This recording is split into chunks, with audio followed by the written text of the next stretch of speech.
Kanye West is going crazy. The whole church is going insane. Hi there, guys. It's Robert, Ambassador for Christ, and as you know where I go, the kingdom goes. Remember, as usual, eat the fish and spit out the bones. For some things you may agree with, and some things you may not. Join the Bible studies and Revelation River. Listen, let's get into this, okay?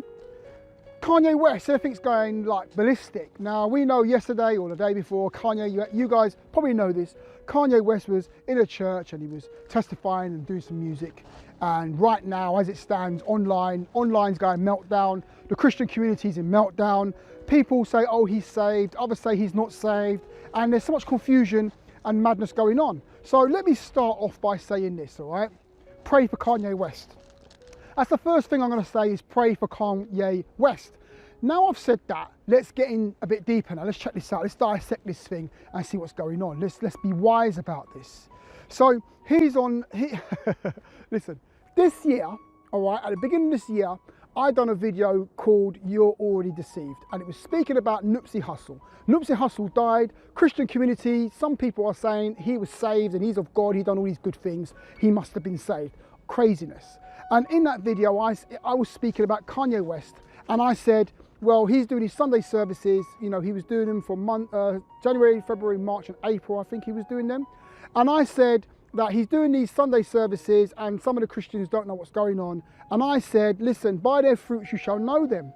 Now, I said back then, at the beginning of the year, that he's only been doing these Sunday services for 3 or 4 months. There's not enough time for us to see his fruit. He's now only been doing he's been doing these services for 9 months, 10 months. It's still not long enough for us to see his fruits, all right? Now, this is the thing you need to worry about, okay? Don't be gullible, all right? For a start, don't be gullible. Yeah, pray for Kanye West, but don't be gullible. Because one thing you need to understand is that he could do the Snoop Dogg switcheroony trick on you. The Snoop Dogg switcheroony trick on you. What am I talking about? See, last year, Snoop Dogg done a gospel album. And all the Christian communities like, Snoop Dogg's doing Christian album, yay! And they're all like, he's saved, he's of God, he's a minister. And they're all like praising the guy, right? So he does his Christian album last year.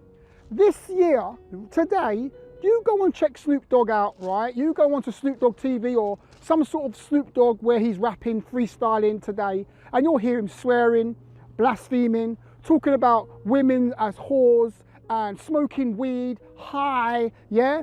But the thing is, last year, everybody was singing his praises, but he is of Satan.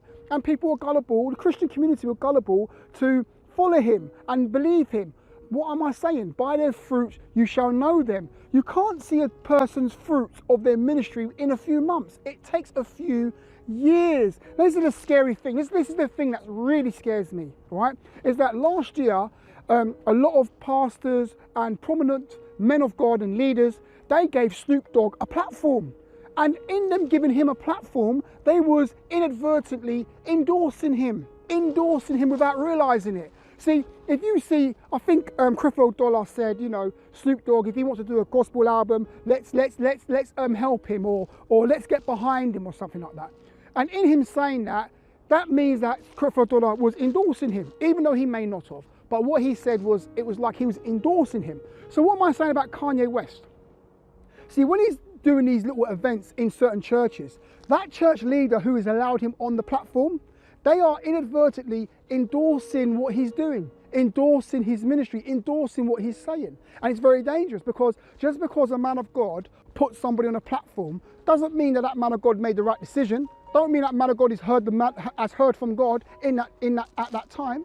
Do you understand? And that's why it's quite scary. Now, for Kanye West, we can't see the fruit of what he's doing. We can't see the fruit of his ministry. He could just be speaking and saying, you know, God this and God that. I understand that. But what you need to realize is that listen, Kanye West is not Saul.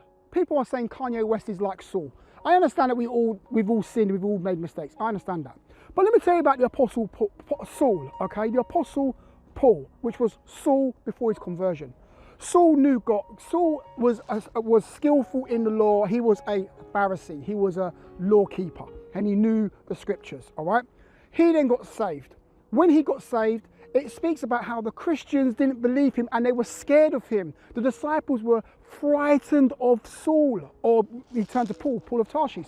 They were frightened of him. For ages they were scared of Paul. they kept back. Now, what you need to understand in the scriptures is that even though Paul was preaching the gospel for 14 years, I think it was, he did not receive the right hand of fellowship from the apostles until Acts chapter 15, which was like 13 or 14 years after his conversion. That's when he got the right hand of fellowship. After 13 to 14 years, you can read it in the book of Galatians chapter 2, verse 9, when they gave the apostle Paul the right hand of fellowship and said, go to the Gentiles, and they gave him the blessing, so to speak, to go. Now, with with Kanye West, he's not Saul, he's not Paul, he's not, just because he's a celebrity and he's up there, because he's a celebrity, he has a platform, all right? And because he has clout and he has a platform and he's a millionaire, he's a record artist, he can come into a church and say, I want to do a Sunday service in your church. And because of the platform that he has, people, certain church leaders will say, yeah, come to my church, because they're probably thinking about, getting offering. I understand, I'm not saying all the time, but it might bring them some celebrity fame for the church. So it could be a different motive why they do that. But in them putting Kanye West on these platforms, they are endorsing him and bringing confusion. Now, what am I saying? Is he saved? Yeah, probably is saved. He probably is giving his life to Christ. I don't know. I don't know what he does when he goes home. You don't know what Kanye West does when he goes home. You don't know. So you know what's going on. So all I know is that I could tell you right now, all the blood covenants that he's done in the past, right? Because he's giving his life to Christ, you're going to start to see, if he's genuine, you're going to start to see in a few years' time, you're going to start to see a backlash come. You're going to start seeing demonic attack coming against his life big time. His family, he's married to the Kardashians, for crying out loud, who are the biggest bunch of witches out there. Now, don't get me wrong, pray for them. Pray for Kanye West, pray for Kim, pray for Khloe, pray for the rest of the Kardashians. Yeah, you pray. We need to pray and keep them in prayer, because God may be doing something, so keep them in prayer. But we will soon see, soon enough, maybe not this year, maybe not next year, but a year after that, you're going to see if he's really of God. Now, we know that when the Apostle Paul was preaching Christ, they tried to kill him many a times. So why? Because Paul was an advocate for Satan. And he was there trying to destroy the church and waste the church, okay? And when he gave his life to Christ, Satan came for him. How? He stirred people up to kill him many times in his early years of preaching the gospel. You can read that in the book of Acts chapter 11. Oh no, Acts chapter 9, I think it is, and 11 and onwards. So with Kanye West, the same thing's going to happen, where he's been an advocate for the kingdom of darkness for so long, selling his soul to the devil and all this stuff for riches and a happy meal and all that stuff there. You're going to see a backlash where the devil's going to try to get him taken out. If he's genuine and he's genuinely saved, Satan is going to try to take him out and try to kill him. Why? Because he's now turned his back on the kingdom of darkness, and Satan's going to be coming up against him. So we need to pray for Kanye West and his family, keep them in prayer. But and also another thing that we need to understand is that Kanye West is not part of the fivefold ministry. He's not fivefold. When someone's ministering on the stage, that's not fivefold ministry. That's not apostles. That's not prophets and evangelists and pastors and teachers. That's not fivefold ministry. So don't get sucked in thinking because he's speaking, he must be some sort of minister. No, it's not. So don't get sucked into any of that.